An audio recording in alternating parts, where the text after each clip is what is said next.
Oi pessoal, e aí? Demorei um pouquinho dessa vez, hein? Então, muitos afazeres, né? Muito estudo. E por falar em muitos afazeres, muito estudo, eu acho que eu já disse pra vocês da curiosidade que eu tenho com relação aos nomes.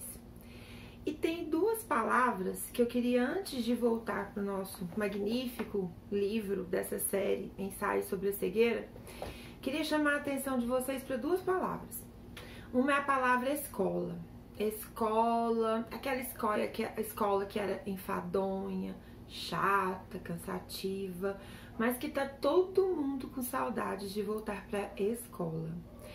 Bom, com certeza vocês já ouviram falar que, por exemplo, há 400 anos antes de Cristo e muitos séculos depois de Cristo, a escola era para poucos.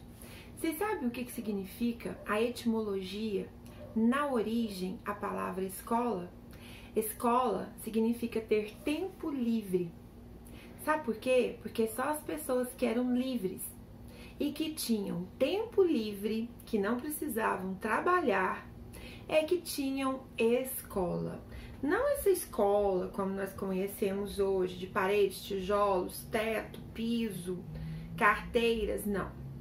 A escola de Platão, a escola de Aristóteles, uma escola em que você tinha uma turma de alunos, um mestre, que caminhando pelas ruas ensinava aos seus discípulos, aos seus alunos. Isso era a escola, e você tinha que ter um tempo livre.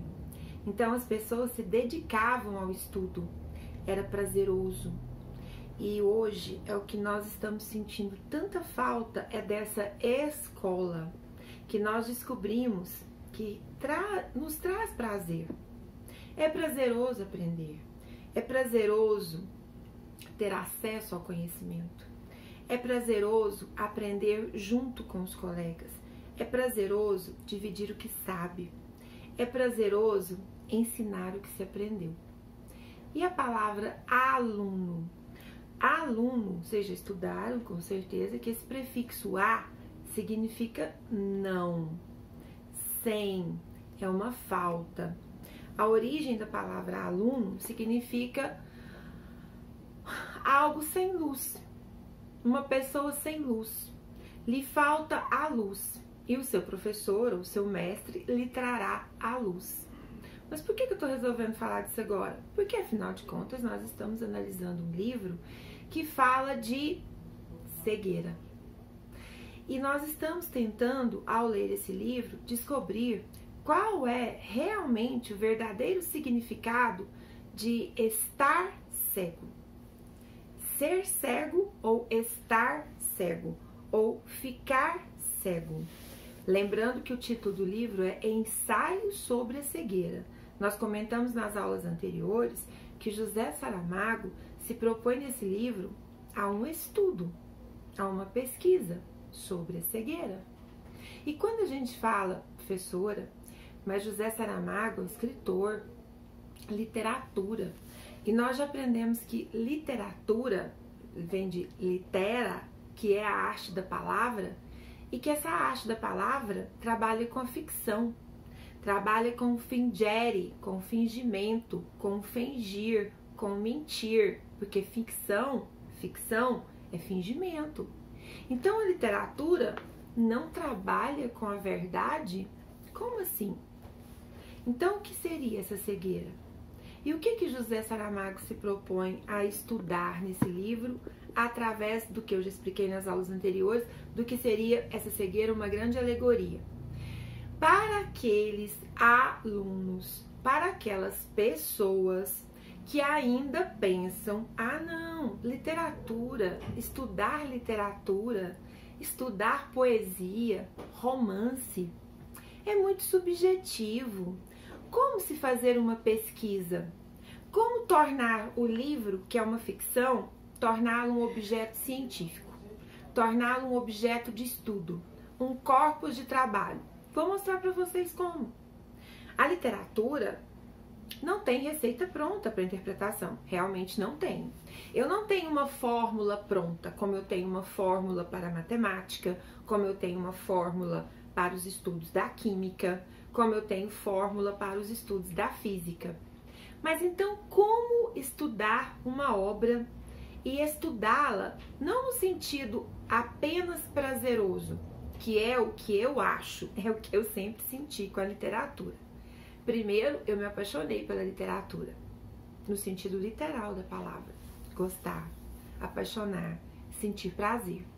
Mas depois disso, como diz uma das grandes escritoras que eu admiro, que é a Lígia Bojunga Nunes, que escreveu um texto chamado A Troca, que eu indico que vocês leiam.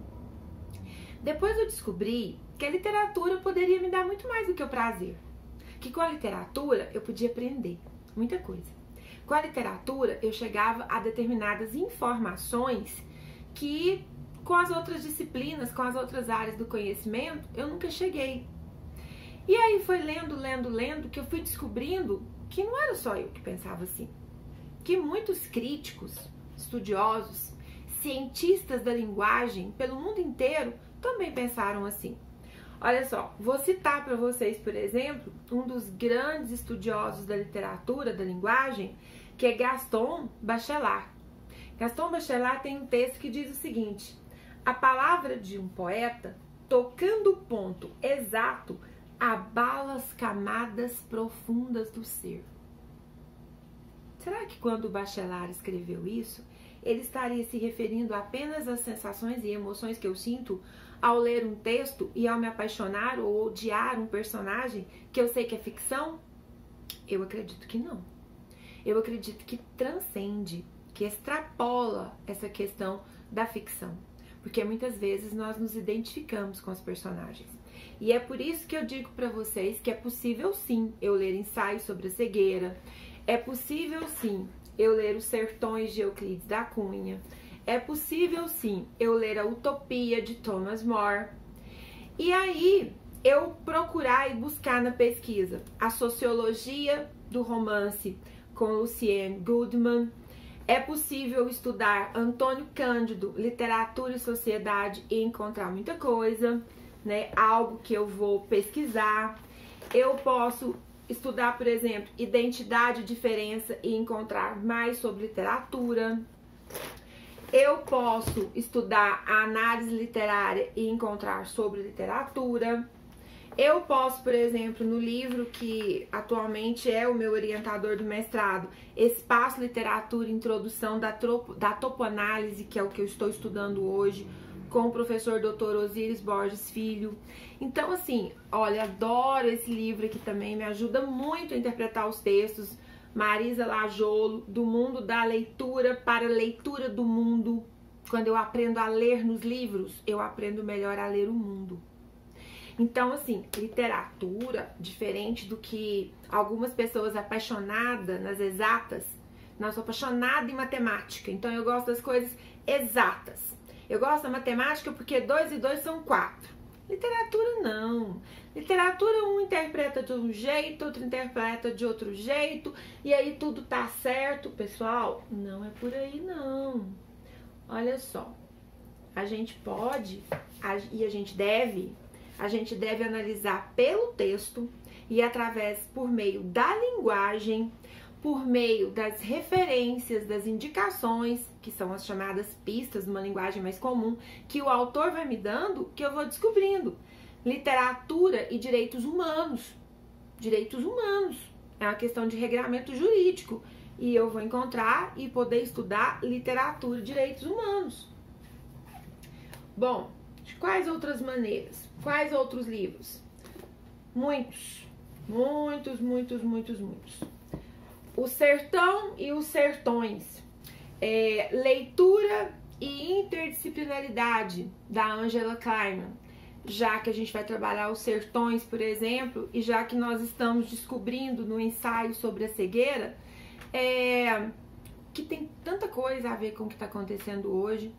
Apesar de que quando José Saramago pensou em escrever o livro, ele pensou como? Ele pensou que estávamos todos cegos.